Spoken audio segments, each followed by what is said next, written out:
मैं रवादारी, वो कहते हैं ना इंटरपर्सनल रिलेशनशिप से ज़्यादा रवादारी में पॉलिटिकल पार्टीज या गवर्नमेंट ऑपोजिशन के लेवल पे बात करूंगा। बिल्कुल ठीक। अगर हम पर्सनल लेवल पे करेंगे तो उसका कोई फायदा नहीं है। नहीं, दो फर्क है। मेरा एज अ या इनका एज अ जो अपना एक पॉइंट ऑफ व्यू है, वो हो सकता है इनके पॉलिटिकल पार्टी के पॉइंट ऑफ व्यू से फर्क हो। सो पॉलिटिकल पार्टी का पॉइंट ऑफ व्यू क्या है, that is important when we are running the system. Important इनका पर्सनल, क्योंकि अगर इनकी पार्टी कहती है, और मैं आपको बता देता हूं सेनेट में ये भी है, मैं भी, मुझे तो बहुत कम अरसा हुआ, ये तो बहुत सीनियर मेरे से मुकाबले में सियासतदान है, मैं तो अभी बहुत छोटा हूं उसमें, वो सियासतदानी में, ठीक है। मैंने ये देखा है कि वहां पे रजा रब्बानी साहब ने एक बिल फाड़ा कि भुट्टो ने हमें ये नहीं सिखाया था और ये चीजें वो चीजें कर दी। जब उस बिल के ऊपर वोट की बारी आई तो उन्होंने वोट दे दिया। Do you understand where we are? नहीं, I don't. मैं आपको प्रॉब्लम बता रहा हूं। प्रॉब्लम ये नहीं है, प्रॉब्लम इंडिविजुअली कितने, चाहे वो फारूक एश नाइक साहब हैं, चाहे वो कामरान मुर्तजा साहब है, चाहे वो अली जफर साहब है, चाहे वो कोई भी है, एनी वो जो है, चाहे मैं हूं या चाहे वो, हम हो सकते हैं किसी बिल से हम इख्तिलाफ करते हो, लेकिन पार्टी की लाइन टो करने के लिए, इसलिए मैं रवादारी पार्टी के लेवल की बात करूंगा। अब मैं आ जाता हूं प्रॉब्लम क्या है। प्रॉब्लम इस वक्त यह है, मैं आज के सिचुएशन की बात करता हूं। इस वक्त एक पॉलिटिकल पार्टी, और मैं नाम नहीं लेता, एक पॉलिटिकल पार्टी यह समझती है कि उसको एस्टैब्लिशमेंट और गवर्नमेंट ने मिलके उनको एक कोने में करके उसको दबाई जा रहे हैं। अच्छा, अब यह याद रखें, इस वक्त जो उनकी पॉलिटिकल लीडरशिप जो जेल में, उनमें से कोई कॉन्विक्ट नहीं है, वो सारे अंडर ट्रायल है, कॉन्विक्ट कोई नहीं है। अच्छा, अब हम यहां पे रवादारी की बात करते हैं, तो मैं ये समझता हूं सबसे पहले गवर्नमेंट और एस्टैब्लिशमेंट को जो उनको दबाई जा रहे हैं और उनकी नजर में गलत दबा रहे हैं, सही और गलत का फैसला बाद में होगा, तो सबसे पहले उनको वापस एक कदम पीछे हटके, जितने ये याद रखें कि ये बात आ जाती है रवादारी की कि यार इनके ऊपर कन्विक्शन नहीं है, इनके ऊपर अभी केस है, इनको बेल दे दो। और उनमें ये याद रखें, उनमें ऐसी औरतें हैं जो सीआरपीसी 4971 के तहत उनको बेल मिल सकती है। हाँ, खवातीन का तो खास तौर पे, खवातीन का उसमें ऐसे लोग हैं, मर्द हैं जो बीमार हैं, जो अगेन सीआरपीसी 4971 के तहत जो तीसरी कैटेगरी है, जो बीमार लोग हैं, उनको भी हो सकता है, प्रोवाइडेड कि वो तीन चीजों को वायलेट ना करते हो, वो मुल्क से फरार ना हो सकते हो, वो अपना केस बदल ना सकते हो, या उनके किसी वजह से इन्फ्लुएंस ना करते हो, ये वो दोबारा वो काम ना कर सकते हो, ये चीजें, ठीक है। तो उन लोगों को मिल सकते हैं। आप कह रहे हैं ये चीजें तो ठीक है, हम कहते हैं कि फॉर्म 47, जब एक पार्टी कहती है कि फॉर्म 47 है, कोई मसला नहीं है, वो तो ट्रिब्यूनल्स को, let tribunal decide that thing ना। आप ट्रिब्यूनल्स को एम्पावर कर दें। हम क्यों ट्रिब्यूनल्स पे 5 साल के लिए बैठे रहे? हम ट्रिब्यूनल, अगर हम पहले हमारे साथ ज्यादती हुई थी तो हम उसी ज्यादती को रेफरेंस बना के उससे बड़ी ज्यादती क्यों करें? हम उसको ठीक करने की कोशिश क्यों ना करें?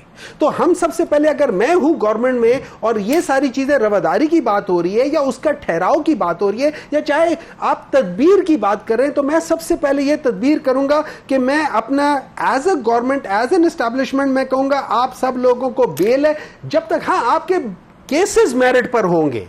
मैं केसेस पे इन्फ्लुएंस नहीं करूंगा, लेकिन एटलीस्ट मैं पहले यह कर लूंगा कि यार आप लोगों का यह बेल आपका हक बनता है, मैंने आपको अननेसेसरी पकड़ के रखा हुआ है। सो उसके बाद क्या होगा? कॉन्फिडेंस बिल्डिंग मेजर्स शुरू हो जाएंगे। मैं अगर एक जगह पे डटा हुआ हूं तो मैं भी शायद उससे एक कदम पीछे हट जाऊं। ये बात इनकी ठीक है कि it can be a CBM, no question, लेकिन क्यों नहीं होता?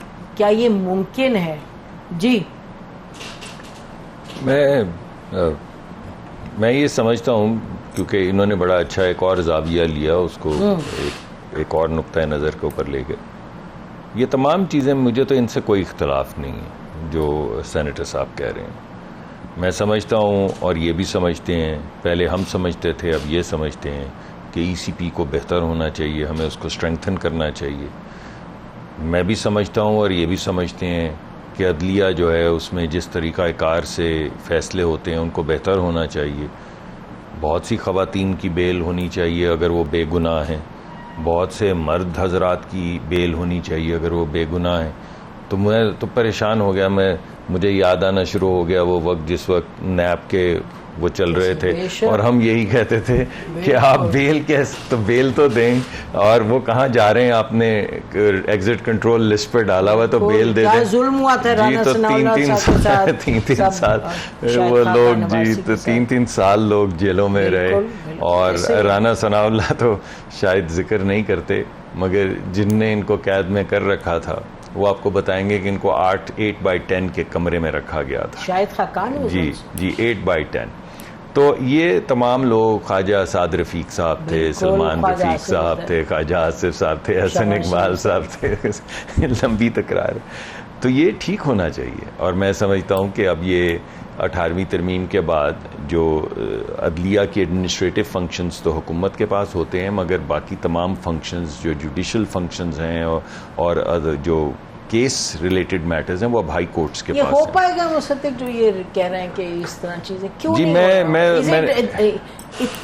थोड़ा सा, मैंने पहले तो आपको एक कंसेप्चुअल चीज दी है कि अदलिया और ये वो बात, मैं क्विकली आता हूँ जी, क्विकली आता हूँ। देखिए, मैं ये समझता हूँ कि असेंबली एक हुआ क्या है, हुआ ये है कि एक तसादुम हो चुका है। 9 मई के बाद जब आप हमला करते हैं, आप जब फौज पे हमला करते हैं तो फौज क्या करेगी? फौज किस चीज के लिए? मैं अभी 1 मिनट जी, मैं आ रहा हूँ वहीं पे, मैं उसी तरफ आ रहा हूँ। जब आप फौज पे हमला करेंगे, सॉरी, मैं फंसा से मतलब रिजॉल्व उसको पनिश क्यों नहीं किया? मैं तदबीर की तरफ ही आ रहा था, रवादारी की बात तो हो गई थी। तो मैं ये कह रहा हूं कि 9 मई के ऊपर फसैया हो गया है, यानी वो शहीदों के मुजस्मे वगैरह या जो कुछ भी हुआ, उसके बाद अब पीछे हटने की गुंजाइश जो है वो किसी भी ऐसा इदारा जिसके ऊपर मुल्क की हिफाजत और अपनी सरहदों की हिफाजत मुकर्रर हो, उसके जब आप जाके वर्दियां टांगें आगे लगाएं, जहाज जलाएं वगैरह वगैरह, तो वो पीछे तो नहीं हटेगा। नेचुरली हम कह रहे कोर्ट क्यों जी, इंटिमिडेट नहीं होगा। तो इसका तदबीर क्या है? इसकी तदबीर यह है कि पर्ज कर दें, एक सेपरेशन कर दें उन लोगों से जो नहीं हो रही। यानी एक तो हम अदालत पे मुकदमा दायर कर रहे हैं ना, सियासी मुकदमा ये है कि वो लोग जिनके क्लिप्स आपके पास हैं, जिनने ये कहा कि वहाँ चलो, जिनने वहाँ पे बैठ खड़े होके अपनी फेसबुक, उनको पर्ज कर दें।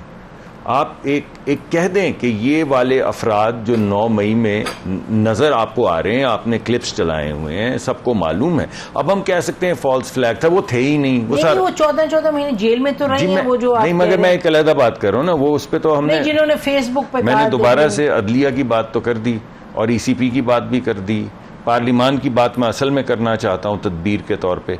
लेकिन मैं ये कह रहा हूं कि अगर कोई सियासी जमात उन लोगों को जो उसमें मुलव्विस थे 9 मई में, उनको पर्ज कर दे, तो एक तरह से 2 सियासी जमातें हो गई। एक ऐसी सियासी जमात जिसका ऊपर कोई इल्ज़ाम ऐसा नहीं है कि उसने इस्टेब्लिशमेंट के ऊपर हमला किया है और आग लगाई है और असला लूटने की, तो जब वो अलहदा हो जाएगा तो आपके लिए बातचीत करनी आसान हो जाएगी, आपके लिए वो रास्ते तमाम खुल जाएंगे गुफ्तगू के। लेकिन जब आप बार बार कहें कि ये तो फॉल्स फ्लैग, ये तो करवाया भी इस्टेब्लिशमेंट ने, जब आप ये कहते हैं तो फिर इस्टेब्लिशमेंट तो नहीं पीछे हटेगी। यानी एक तो आप जाके किसी का घर, जी, मगर एक तो आप कहें कि किसी के घर जाके घर लूटें, फिर बोलें इसने खुद लूटा है, तो ये तो this is insult over injury.